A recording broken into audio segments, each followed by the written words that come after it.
11 രാജ്യങ്ങളുടെ വ്യോമ മേഖല ഹൈറിസ്ക് സോണിലാണെന്ന് കേന്ദ്ര സർക്കാർ വൃത്തങ്ങൾ അറിയിക്കുന്നുണ്ട്. Iran, Israel, Lebanon, Saudi Arabia, Bahrain, Oman, Iraq, Jordan, Kuwait, UAE, Qatar എന്നീ രാജ്യങ്ങളിലെ വ്യോമ മേഖലകളിലാണ് ഹൈറിസ്ക് എന്ന് കേന്ദ്രം അറിയിക്കുന്നത്. രാജ്യത്തെ പ്രധാനപ്പെട്ട എല്ലാ വിമാനത്താവളങ്ങളും ഓപ്പറേഷണൽ അലേർട്ടിലാണുള്ളത്. കൂടുതൽ വിവരങ്ങൾ ബി ബാലഗോപാൽ നൽകും.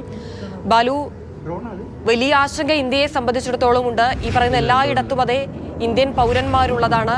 നമ്മളെ സംബന്ധിച്ചിടത്തോളം ആശങ്കയുള്ള മറ്റൊരു കാര്യം എന്ന് പറയുന്നത് മലയാളികളുണ്ട് ഗൾഫ് രാജ്യങ്ങളിൽ പലയിടത്തും. ഈ ഒരു വ്യോമ ഗതാഗതത്തെ വലിയ രീതിയിൽ തന്നെ അത് ബാധിക്കുമ്പോൾ രാജ്യത്തെ പൗരന്മാരുടെ സുരക്ഷിതത്വം ഉറപ്പാക്കുക എന്നുള്ളതാണ് ഇന്ത്യയെ സംബന്ധിച്ചിടത്തോളം പ്രധാനപ്പെട്ട ഒരു കാര്യം. എന്തൊക്കെ നിർദ്ദേശങ്ങൾ നൽകുന്നു?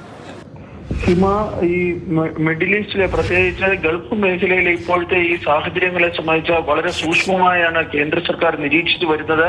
കേന്ദ്ര വ്യോമയാന മന്ത്രാലയം ഇതുമായി ബന്ധപ്പെട്ട് കഴിഞ്ഞ ദിവസം ഇന്നലെ രാത്രി വ്യോമയാന മന്ത്രാലയത്തിൽ ഒരു അവലോകന യോഗം നടന്നിരുന്നു. ഈ അവലോകന യോഗത്തിലാണ് 11 രാജ്യങ്ങളുടെ വ്യോമ മേഖല ഹൈ റിസ്ക് സോണിലാണ് എന്ന വിലയിരുത്തലിൽ എത്തിയിട്ടുള്ളത്. ഇതിൽ Iran, Israel, Lebanon, Saudi Arabia, Bahrain, Oman, Iraq, Jordan, Kuwait, UAE, Qatar എന്നീ രാജ്യങ്ങളിലെ വ്യോമപാതകളാണ് ഈ ഹൈറിസ്ക് സോണിലെന്ന് ഇപ്പോൾ കേന്ദ്രം വിലയിരുത്തുന്നത്. ഈ മേഖലകളിൽ, ഈ രാജ്യങ്ങളിലേക്കുള്ള യാത്ര പരമാവധി, അതായത് സർവീസുകൾ പരമാവധി ഒഴിവാക്കുവാനാണ് ഇപ്പോൾ നിർദ്ദേശിച്ചിരിക്കുന്നത്. ഇതിന് പുറമെ ഏറ്റവും സുപ്രധാനമായ മറ്റൊരു തീരുമാനം കൂടി ഇപ്പോൾ വ്യോമയാന മന്ത്രാലയത്തിന്റെ ഭാഗത്ത് നിന്നുണ്ടാകുന്നുണ്ട്. രാജ്യത്തെ പ്രധാനപ്പെട്ട എല്ലാ വിമാനത്താവളങ്ങളും, പ്രത്യേകിച്ച് മെട്രോ നഗരങ്ങളിൽ ഉൾപ്പെടെയുള്ള വിമാനത്താവളങ്ങൾ ഓപ്പറേഷണൽ അലേർട്ടിലാക്കുവാൻ വേണ്ടി തീരുമാനിച്ചിരിക്കുകയാണ്. ഓപ്പറേഷൻ അലേർട്ട് എന്ന് പറഞ്ഞാൽ ഈ മുന്നറിയിപ്പില്ലാതെ വിമാനങ്ങൾക്ക് ലാൻഡ് ചെയ്യുന്നതിനും അതുപോലെ തന്നെ വിമാന സർവീസുകൾ തിരിച്ചുവിടുന്നതിനുമുള്ള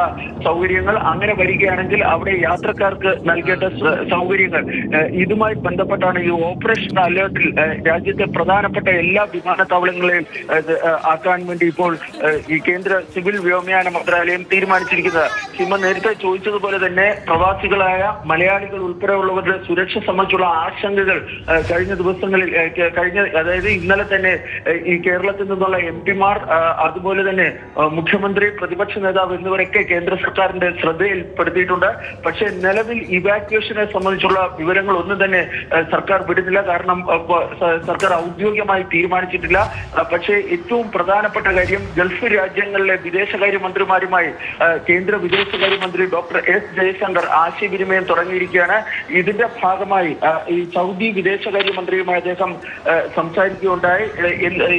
ഈ ചർച്ചയുടെ ഉള്ളടക്കം ഇതുവരെയും പുറത്തുവിട്ടിട്ടില്ല. കേന്ദ്ര സർക്കാർ ഇതുവരെയും പുറത്തുവിട്ടിട്ടില്ല. പക്ഷേ ഈ ഗൾഫ് മേഖലയിലെ നിലവിലെ സാഹചര്യങ്ങൾ സൂക്ഷ്മമായി കേന്ദ്ര സർക്കാർ നിരീക്ഷിച്ചു വരുന്നുണ്ട്.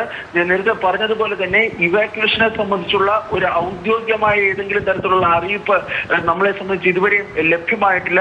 ഗൾഫിൽ മേഖലയിൽ, പ്രത്യേകിച്ച് UAE ഉൾപ്പെടെയുള്ള മേഖലകളിൽ ഇന്നലെ രാത്രിയും ഇന്ന് പുലർച്ചെയുമായി കൂടുതൽ ഈ അക്രമങ്ങളുടെ അല്ലെങ്കിൽ വ്യോമാക്രമങ്ങളുടെയും പ്രതിരോധത്തിന്റെയും ഒക്കെ വാർത്തകൾ പുറത്തു വരുന്നുണ്ട്. ഈ സാഹചര്യത്തിൽ സർക്കാരിന്റെ ഭാഗത്ത് നിന്ന് ഒരു ഇടപെടൽ ഉണ്ടാകുമെന്നാണ് പൊതുവെ വിലയിരുത്തപ്പെടുന്നത്. ഏതായാലും നിലവിൽ ഈ ഗൾഫ് മേഖലയിൽ ഉണ്ടായിരിക്കുന്ന ഈ സംഘർഷങ്ങളിൽ അതീവമായി കേന്ദ്ര സർക്കാർ നിരീക്ഷിച്ചു വരുന്നുണ്ട്. ഇന്ന് ഒരുപക്ഷെ സർക്കാരിന്റെ ഭാഗത്ത് നിന്ന് കൂടുതൽ നടപടികളും പ്രതികരണങ്ങളും ഉണ്ടായേക്കാം.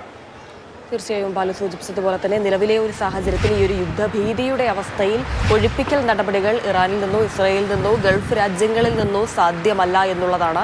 സുരക്ഷിത സ്ഥലങ്ങളിലേക്ക് മാറി താമസിക്കാനുള്ള നിർദ്ദേശമാണ് കേന്ദ്ര സർക്കാർ ഇന്ത്യൻ പൗരന്മാർക്ക് നൽകിക്കൊണ്ടിരിക്കുന്നത്. ബി ബാലഗോപാലാണ് വിവരങ്ങൾ പങ്കുവച്ചുകൊണ്ടിരിക്കുന്നത്.